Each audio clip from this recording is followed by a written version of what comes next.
Hello guys, welcome back to my channel. আমি রাখি চলে এসেছি একটা চিকেনের নতুন রেসিপি নিয়ে। আজকে আমি করে দেখাবো তোমাদেরকে চিকেন মহারানি। তো বন্ধুরা, কথা না বলে চলে যাব মূল রান্নায়। তো দেখো বন্ধুরা, রেসিপিটার জন্য লাগছে চিকেনটাকে আমরা টক দই, নুন এবং তেল দিয়ে ম্যারিনেট করে রেখেছিলাম। লাগছে কুচনো পেঁয়াজ, আদা রসুন বাটা, কাঁচা লঙ্কা বাটা, জিরে গুঁড়ো, লাগছে হলুদ গুঁড়ো, লাগছে লঙ্কা গুঁড়ো, লাগছে নুন এবং লাগছে চিনি, এবং ফোড়নের জন্য লাগছে গোটা শুকনো লঙ্কা, তেজপাতা, গোটা গরম মশলা, লাগছে গোটা জিরে, তাছাড়া লাগছে তেল। তো আমরা প্রথমে গ্যাসের ফ্লেমটা অন করে দেব, কড়াইটা গরম হতে দেব। দেখো বন্ধুরা, আমাদের খুদের শেফ রিশু চলে এসেছে রান্না করতে। তো কড়াই আমাদের গরম হয়ে গেছে। এরপর কড়াইতে দিয়ে দেব সরিষার তেল পরিমাণ মতো। তেল গরম হয়ে এসেছে, এতে দিয়ে দেব শুকনো লঙ্কা, দেব তেজপাতা, দিয়ে দেব গোটা গরম মশলা, আর দেব গোটা জিরে।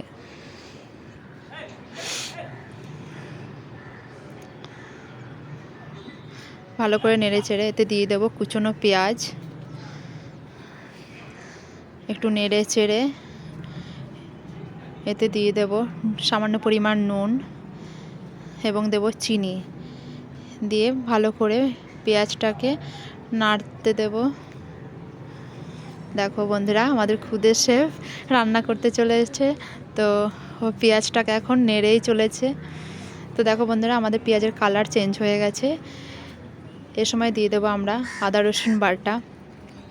এরপর একটু নেড়ে চেড়ে দেবো কাঁচা লঙ্কা বাটা, ভালো করে নেড়ে নেব। এরপর দেব হলুদ গুঁড়ো, দেব লঙ্কার গুঁড়ো, দেব জিরে গুঁড়ো এবং দেব সামান্য পরিমাণে জল, যাতে করে মশলাটা কড়াইতে লেগে না যায়। কষানো হয়ে গেলে পরে দিয়ে দেব ম্যারিনেশন করা চিকেন।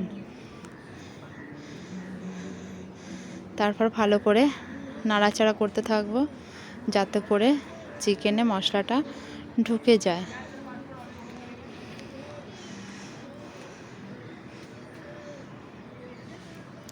এরপর আমরা ঢাকা দিয়ে দেব একটু কষানোর জন্য। দেখো বন্ধুরা, আমাদের চিকেন কষানো রেডি। সাইড থেকে তেল ছেড়ে দিয়েছে, তার মানে চিকেন কষানো হয়ে গেছে। তবু আরেকটু ঢাকা দিয়ে দেব আরেকটু কষানোর জন্য।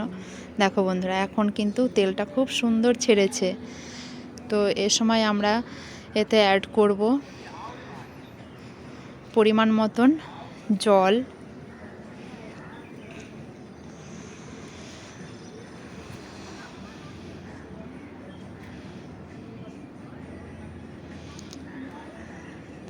নেড়ে চেড়ে দেব একটু, এরপর ঢাকা দিয়ে দেব।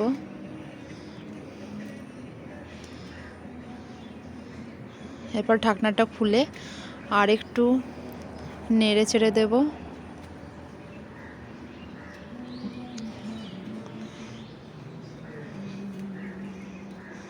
চিকেনটা দেখো কত সুন্দর ফুটছে।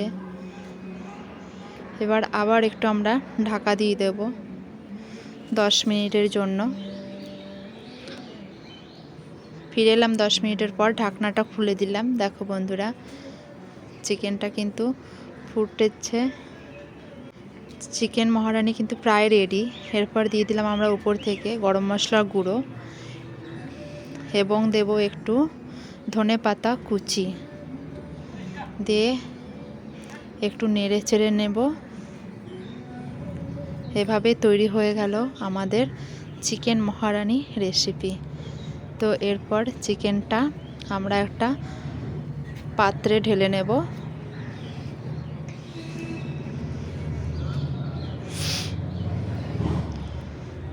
দেখো বন্ধুরা, আমাদের চিকেন মহারানি পুরোপুরি রেডি। দেখতেই পেয়েছো কত সুন্দর একটা কালার এসেছে। তো বন্ধুরা, দেখতেই পেলে কত সহজ পদ্ধতিতে তৈরি হয়ে গেল চিকেন মহারানি। তো বন্ধুরা, আমার এই ভিডিওটি প্রথম থেকে শেষ পর্যন্ত দেখার জন্য তোমাদেরকে অসংখ্য ধন্যবাদ। আমার এই ভিডিওটি যদি তোমাদের ভালো লেগে থাকে তাহলে ভিডিওটিতে একটি লাইক দেবেন, কমেন্ট করবেন, শেয়ার করবেন এবং চ্যানেলটি অবশ্যই সাবস্ক্রাইব করবেন। আজ এই পর্যন্তই, ফিরে আসবো নতুন কোনো রেসিপির ভিডিও নিয়ে। ততক্ষণে তোমরা ভালো থেকো, সুস্থ থেকো এবং সাবধানে থেকো। ধন্যবাদ।